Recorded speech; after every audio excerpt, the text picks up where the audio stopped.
Welcome everyone.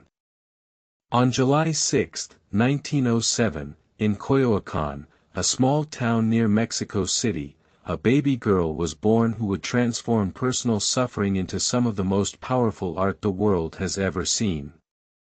Her name was Magdalena Carmen Frida Kahlo y Calderón. But the world would know her simply as Frida Kahlo. Frida's childhood was marked by pain from the very beginning. At age 6, she contracted polio, a terrible disease that left her right leg thinner and weaker than her left. The other children called her cruel names. They laughed at the way she walked. But Frida's father, Guillermo, a professional photographer from Germany, taught her something important. He told her to be strong, to never give up. To help her leg grow stronger, Frida's father encouraged her to play sports that most girls in 1910s Mexico never played. She went swimming, wrestling, and boxing. People stared. Society said these activities were not proper for young ladies. But Frida didn't care what society thought. This independent spirit would define her entire life. In 1922, something remarkable happened.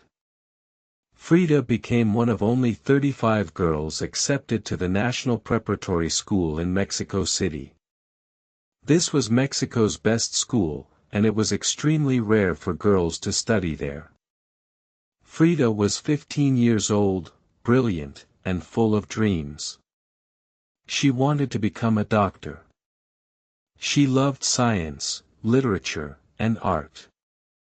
The future seemed bright and full of endless possibilities. At school, Frida joined a group of intellectual students who called themselves Los Cachuchas. They read philosophy, discussed politics, and challenged traditional ideas. It was here that Frida first saw Diego Rivera, a famous muralist who was painting at the school. He was 42 years old, fat, and not handsome. But Frida told her friends something strange. She said, "One day I will have his child."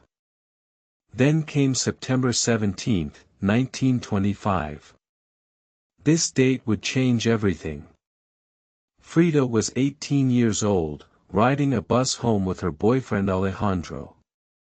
Suddenly, a streetcar crashed into their bus. A metal handrail pierced through Frida's body, entering her hip and coming out through her pelvis.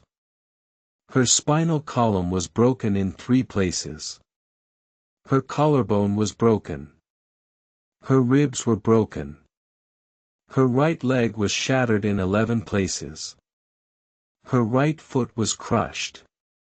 The doctors didn't think she would survive. Frida's mother was so shocked she couldn't speak for a month. Frida lay in bed, her body trapped in a plaster cast, unable to move. For a young woman who loved to run, dance, and live freely, this was a prison. The pain was unbearable. She would endure more than 30 surgeries throughout her life. She would never be able to have the children she desperately wanted. But something unexpected happened during those long, painful months in bed. Frida's mother installed a special mirror above her bed so Frida could see herself. Her father gave her his painting supplies. Frida began to paint. She painted what she saw in the mirror. She painted herself. She painted her pain, her loneliness, her broken body, and her unbroken spirit. Frida once said, "I paint myself because I am so often alone and because I am the subject I know best." Her self-portraits were unlike anything the art world had seen. They were brutally honest. They showed physical and emotional pain. They combined Mexican folk art with surrealist elements. They showed a woman who refused to hide her suffering or her strength. In 1928, after recovering enough to walk again, Frida took her paintings to Diego Rivera. He was now Mexico's most famous artist. When Diego saw Frida's work, he was amazed. He told her she had real talent. He encouraged her to keep painting. Soon, they began a passionate romance. On August 21, 1929, they married. Frida was 22. Diego was 43. Their marriage was stormy and complicated. Diego was unfaithful many times. He even had an affair with Frida's younger sister, Cristina. This betrayal devastated Frida. She cut off her long hair. She painted her heartbreak in works like The Two Fridas, showing herself split in two, with one heart broken and bleeding. Frida had her own affairs, with both men and women. She and Diego divorced in 1939, then remarried in 1940. Their love was painful, passionate, and impossible to break. Despite her personal struggles, Frida's art grew stronger and more powerful.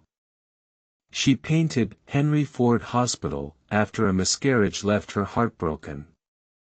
She painted The Broken Column, showing her spine as a crumbling Greek column, her body held together by a medical corset, tears running down her face. She painted Without Hope, depicting the force-feeding she endured when she was too sick to eat. Frida's paintings were small, usually no bigger than a book. But they contained enormous emotion. She used bright colors from Mexican folk art. She included symbols from pre-Columbian culture.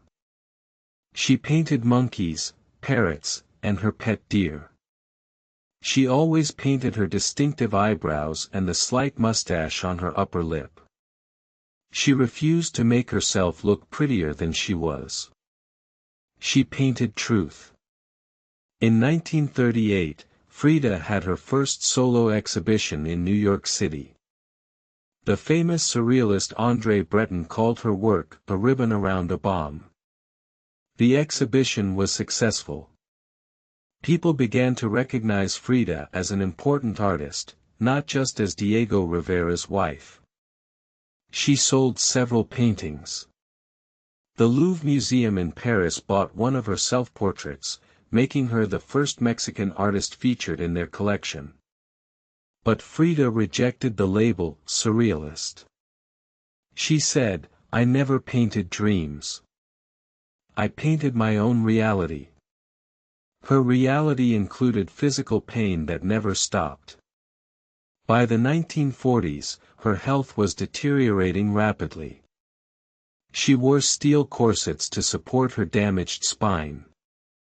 She took powerful painkillers. She drank heavily to escape the constant agony. Yet she continued to paint, sometimes while lying in bed. Frida's art became increasingly political. She was a committed communist who believed in social justice and equality. She painted Marxism Will Give Health to the Sick, showing Karl Marx supporting her while she threw away her crutches.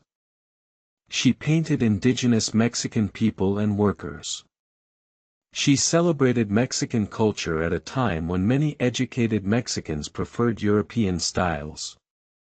She wore traditional Tehuana dresses, heavy pre-Columbian jewelry, and elaborate hairstyles decorated with flowers and ribbons. In 1953, Frida finally had her first solo exhibition in Mexico. By this time, she was so ill that doctors ordered her to stay in bed. But Frida had her bed carried to the gallery. She arrived by ambulance. She lay in her bed, greeting guests, laughing, drinking, and celebrating. She was determined to attend her own exhibition, even if her body was failing. This was Frida's spirit, defiant, joyful, and absolutely refusing to surrender. Frida's right leg had developed gangrene and had to be amputated below the knee. This loss devastated her. She wrote in her diary, "Feet, what do I need them for if I have wings to fly? She tried to remain optimistic, but the amputation pushed her into deep depression. She attempted suicide several times. The pain, both physical and emotional, had become too much to bear. On July 13, 1954, Frida Kahlo died at her family home, La Casa Azul, the Blue House, in Coyoacán. The official cause was pulmonary embolism, but some believe she may have taken her own life. She was only 47 years old. Her last words in her diary were, "I hope the exit is joyful and I hope never to return." Diego Rivera was heartbroken. He said that the day Frida died was the most tragic day of his life. He realized too late how much she had meant to him. Before her cremation, Frida's body was displayed at the Palace of Fine Arts in Mexico City. Thousands of people came to pay their respects to the artist who had painted Mexico's soul. For many years after her death, Frida Kahlo was remembered mainly as Diego Rivera's wife. Her paintings were considered interesting but not important. The art world, dominated by men, didn't take her work seriously. But something changed in the 1970s. Feminists discovered Frida's art and recognized her as a powerful voice for women's experiences. Her honest portrayal of female pain, sexuality, and strength resonated with a new generation. Today, Frida Kahlo is one of the most famous artists in the world.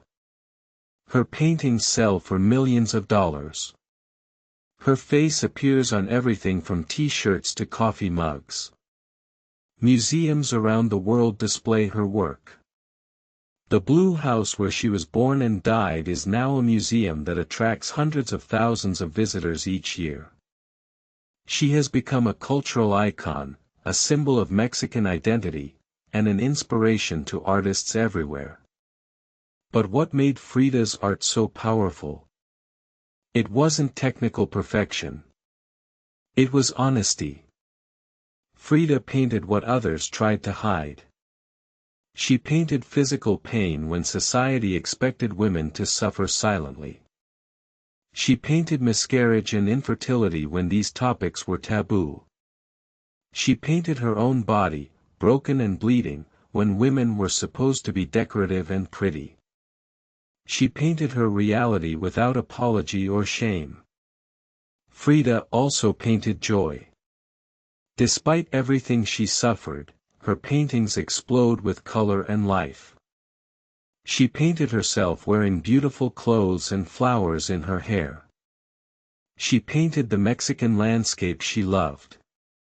She painted her pets and her friends. She painted her passionate love for Diego.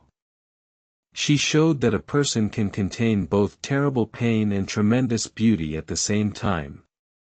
Frida once said, "At the end of the day, we can endure much more than we think we can." Her life proved this truth. She endured a childhood disease, a catastrophic accident, more than 30 surgeries, chronic pain, the inability to have children, a tumultuous marriage, and eventually the amputation of her leg. Yet she created 143 paintings, 55 of which were self-portraits. She lived fully, loved deeply, and created fearlessly. What can we learn from Frida Kahlo's journey? First, that our suffering doesn't have to destroy us. Frida could have given up after the bus accident. She could have spent her life as an invalid, bitter, and defeated. Instead, she transformed her pain into art that speaks to millions of people. She showed that we can take the worst things that happen to us and create something meaningful from them.